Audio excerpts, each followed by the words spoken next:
we are in this house. I do keep referencing that this house has some issues. Some people don't know if I'm joking or not. We've literally had a lot of things going on in this house.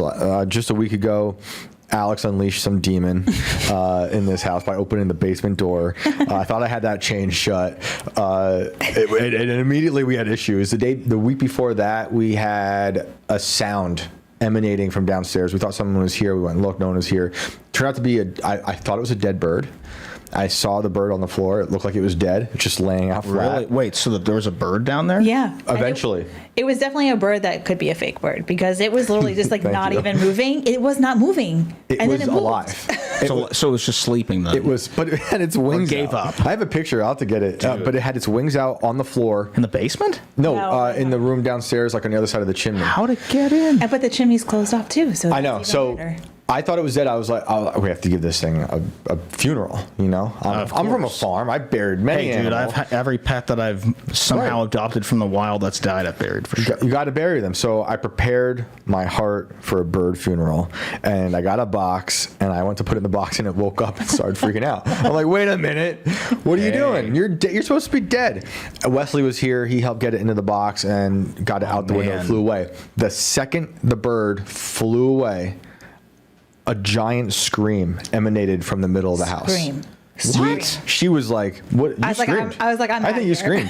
I was concerned. Recording? We were after because what it was, the other birds trapped in the chimney. There was birds trapped. And they knew their homie or maybe their mom was just released. But it didn't sound like birds. But it was a bunch of birds together, and when you hear the birds in a chimney behind that metal like plate that's over it was a crazy sound. I have a video of that sound. Dude. And we were just like, well, okay, that's weird.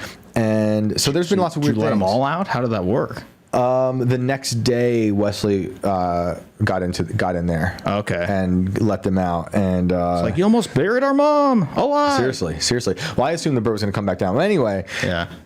We recorded a music video here. Oh my gosh, that's right. Before all that, did you ever experience anything weird in this house or feel anything? And here's the weird thing. Not really. Okay, that's good. I even came up here before we were all migrated over here. Yeah. At like 11:30. That's late. Midnight. Right. And nobody was here. Not even Ryan was here. I had like hit him up. I'm like, yo, just so you know, I'm something. He's like, I'm not there anymore. But we were skunks. So I'm like, okay. We were skunks. Yeah. Went into this house alone, all the way up to the attic, alone. Nothing. But I wasn't thinking about it. Interesting. So before where your spot is, before where your spot is now, I went up there because we were scouting locations for the music video. No one wanted to do the basement with me. Yeah, this is Ken keeps telling me, he's like, no, not enough room down there. The basement was incredible because there's like what used to be, I'd imagine, a kill space for some serial killer out in the deep West Virginia woods because it was super creepy. Which is why I told you we can never open the door again. I think it's still like pretty creepy, right? There's boots back there. It's still weird. I brought up the boots last week. The boots I think are haunted. They're haunted ring boots. Jars with fingers in them. Where does it go? Does it end? There's like a hole in the wall. It's like being John Malkovich. It's a portal into some celebrity's brain. But up where you are, before we redid it, there were scratch marks. Found out what y'all found up there. I wish I might have pictures of it, but it's fascinating because I like thinking of you making music there, where there's like the ghosts of all these things I saw. Where I found the scratch marks across the wall, looked like an animal was trapped or something else. I don't know, and a box of teeth. What? I heard about human teeth. Human teeth. What? Yeah. Are they like adult teeth or baby all teeth? Types. There were big teeth, all small types? teeth. Yeah, that's why I was worried about the rain boots downstairs. I thought it was part of this dude's collection. Dude. This house is messed up. This house is really messed up. That explains why I've been having so many issues with the attic. But wait, why would you collect teeth and then leave the teeth? Seems important. Well, maybe another... How many would you say were in there? Oh, 5 or 6. Okay. Not a large collection. I guess that but it might only been one stash spot for the serial killer. I mean, everyone keeps like all the serial killers keep like tokens of their. I mean, right? Dexter did have that one space in his air conditioner. Yeah, but slides. Oh, yeah. Other characters, other characters, the other serial killers have other things. I don't know, but it was concerning. Yeah. So I've had a lot of experiences in this house that bugged me. I'm glad. Oh yeah, tell me about some more of them. Do you have? Last week we kept saying it feels like we're being watched, and I'm not the type of person to say these things. Yeah. I grew up in a house that was definitely creepy, but I've lived in a ton of places and it's just not, there's nothing happening. Right. Last week, before everything went haywire, I kept saying, it feels like we're being watched. I mentioned that it was like the character Bob in Twin Peaks, if anyone has seen it. It's like a demon that just crouches in the corner of your room and possesses people to doing terrible things. So there's been a lot of that. And every time we're done recording on a Sunday night, we bounce. Yeah. Like we're not hanging. We're like, it's just a lights on weird out. it's just a weird vibe that is in this house. It's a really old house. I don't feel that way in every old house. It's just something about this house. But your parents grew up across from a graveyard.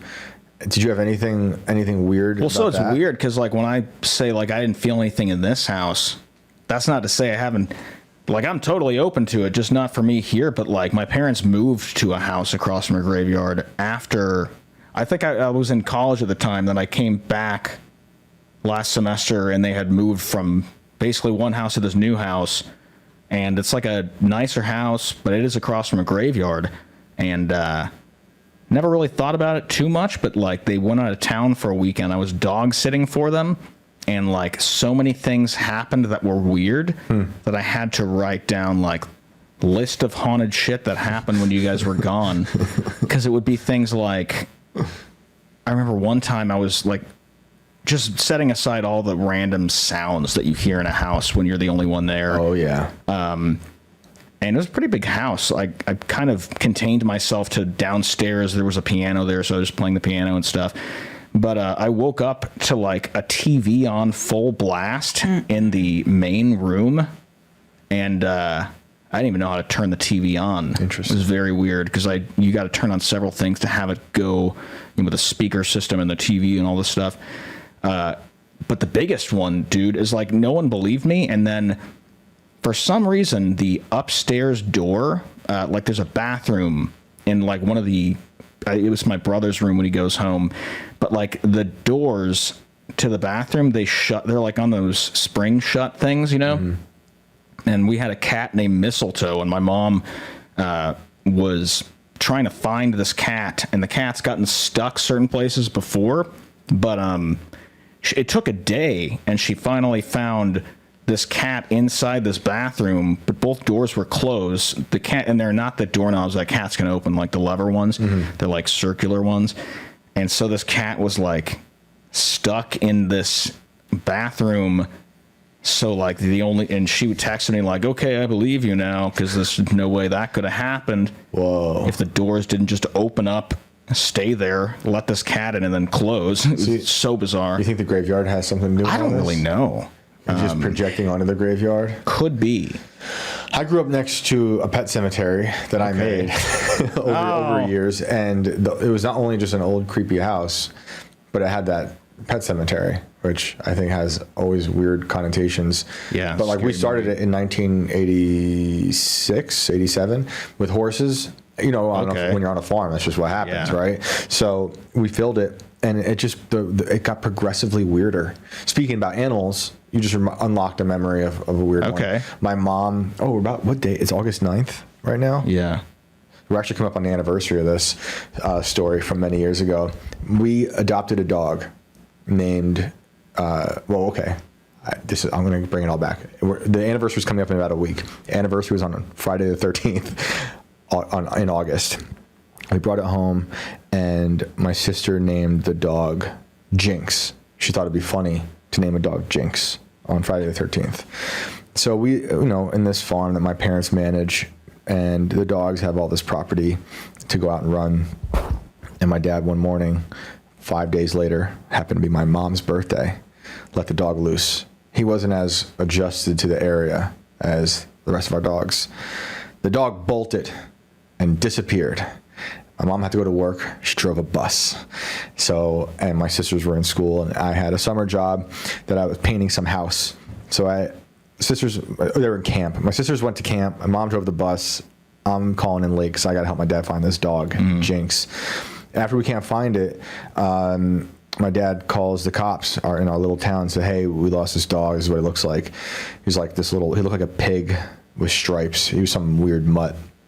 So the cops are dispatched, and as our haunted house would have it, the cop who was called to get the dog pulled out of the parking lot and hit the dog and killed it. And way. brought it home to us in a trash bag. So that's Okay, the that story one's of going to Jinx. haunt for sure. Yeah. So things like that, things of that nature I'm accustomed to in our weird house. And it's with the animals too. Like animals just make things spookier, maybe because they're tapped into things. I do think that about animals. They say that they can see, like, I don't know, cats will stare into the corner of a room for some reason. Yeah. They might just be messing with you because they're freaking cats. I'm pretty sure my They're pretty cat's eyes smart. turn black sometimes. I'm pretty sure. So all cats are possessed. Yeah. I like End of the episode. I like I cats love too. cats. I have too. I love Yeah. cats. But there's something wrong with them. It's like they're possessed. Dude. Sometimes they can be, yeah. So do you have anything else go on at Oh, that yeah. house? Like what? Well, I kind of got used to, like, I've always welcomed stuff like this because, I was really close to my grandmother, kind of. She was around a lot. And then when she died, like, I had, like, a lot of recurring weird dreams where she would, like, come to me and say certain things, and it would be to the point where I, like, would wake up and write this stuff down. Oh, wow. But, like, I always welcomed hauntings because for me, it was just, like, proof of an afterlife. So it's like, oh, this is cool. But, yeah, there'd be things like, I don't know. I was mixing a drink once, and I had, like... It was weird. I was making a drink. I had this girl over, and we were hanging out, and I had, I think, a shot. I was looking for a shot glass. And I poured the drink into her glass, thinking I'd lost it, and it was in the mixer. And I specifically remember this is so weird because it's just not possible. It's not something I did, or it's a weird thing. Was that the TV stuff I kind of wrote off after a while. TVs would turn on and off at random. Sounds,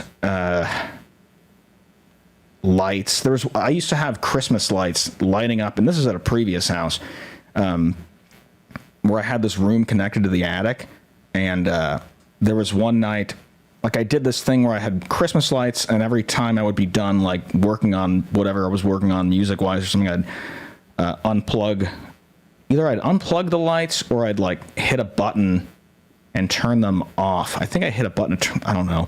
But I woke up one morning and they were on, and they weren't supposed to be on. At the time, it was closer to my brain, but stuff like that. Weird. Another instance of you connected to an attic. I know. You should be careful, you upstairs. Might be some portal looking to rip you away. I wouldn't be surprised. There are so many, like, I've tried sealing that place off so many times. Somehow hornets keep getting in and then dying. Jeez. It's like, I don't even, there's like a gotta new fix hornet that up there. I know, man. That's crazy. Gotta figure it out. Was this all in Texas? Yeah. Are there other, like, because, okay, I'm thinking of Georgia. If I go to Georgia, everyone's got ghost stories down Yeah. there. It's a very haunted state. Does Texas have that feeling? Like, do people talk about it like that out there? Not really, like, in terms of haunting, but I think it may be because Texas is oversaturated with people just being proud to be from there. So they're like, Texas, you know? Right. It doesn't have a big ghost population. I think it's got some, no? I mean, it must, It right? must. It must. There's so many good stories there. Or cryptids. Chupacabras. Yeah. Any chupacabras? I think that might be closer to Mexico or like El Paso, Right. maybe? You were way north in Texas. Yeah, I was north, more north. So where did the But even- astral? Well, sorry, go ahead. I was going to ask where did you astral project? So this astral projection thing, bizarre, because it happened in the same room that like this Christmas light thing happened in. Oh, whoa. And the room was weird because it was like, it used to be my dad's office, and then it was like you go upstairs all the way to the end, and then you go down a few stairs, and there's like a little game room area with a bathroom, and then there's another room connected, which office, I guess, and then that connects to an attic from the closet. It was very cool, but also like it was sloped, so you had like my bed was in a spot where I was laying this way on this bed. The ceiling was sloped over me like this, and then my desk was here. There's a bathroom door here that went to like out into this other room. It was a common area, and the attic door was like over here inside my closet. But yeah, I had this dream. It was just like a nightmare that I had, and it was like really realistic, where like, I don't know, a lot of weird stuff happened, and I made friends with this like rocking horse. My best friend in the dream was like this humanoid rocking horse. You know how in dreams things that seem, you wake up and you're like, that is so weird. Did the rocking horse have any history with? Do you have any history with this rocking horse? No, outside in the real world. Not that I remember, or I don't think I've even ever had a rocking horse. But it was just like one of those random things where it's like, in a dream you're like, yeah, of course, and then you wake up and you're like, that's so ridiculous. But Did anyway, it talk to you? I think it did. Or maybe you're telepathically communicating. But yeah, it was really violent, weird dream, like different scenarios, vividly, like, I don't want to get too far into the weeds with it, but I woke up from the dream and couldn't move, and the dream was still happening. So I guess I could see the shadow of the rocking horse guy kind of coming into the bathroom in my room. And then I was kind of like held down by the weight of whatever was, I think I woke up during sleep paralysis and a lucid nightmare. So as soon as I was able to get up, I, of course, got up, exited the room, and started Googling what just happened. Wow. And found like astral projection, lucid dreams, or what, you know, people see dark figures and stuff, and these sleep paralysis things. And I'm like, well, I'm never sleeping in that room again. And I didn't. You think the room had something to do with it? I don't know. Might have. Did it ever happen again or before? There was one time before where I had astral projected, but it was more like I just got up, went through a routine of like brushing my teeth, and then I was like about to leave my apartment, and then I looked over and saw myself sleeping. How do you know? Then I woke up. How do you differentiate an astral projection? I think astral projection is just like you're outside of your body as some kind of orb, or just anything. And then I guess it's an out-of-body experience, whereas like a lucid dream is like a dream that seems too real. Right. But you're kind of half awake when you're having it. So you were sleeping, dreaming, talking or hanging out with this rocking horse. Yeah. And then you woke up. woke but up. You woke up into what? Well, I could have thought been I actual- woke up. Or you thought you woke up. I think I still think I woke up. That's Because the you're still lucid part. seeing lingering Yeah. characters. But I'm still, the dream is still going on, just now I'm in my room, and it's almost like the rocking horse got pulled through the dream into my world. My goodness. It was so weird. Have you seen this again? No, thankfully. Wow. I'm like afraid for you to. This is a come across one-time thing. This never rocking happened horse again. in public at some point. Dude, I don't want to jinx it. Hopefully it of never jinx. happens. I mean, he was supposed to be my friend, you know, in the dream. So, I wonder who it represents. yeah, me too.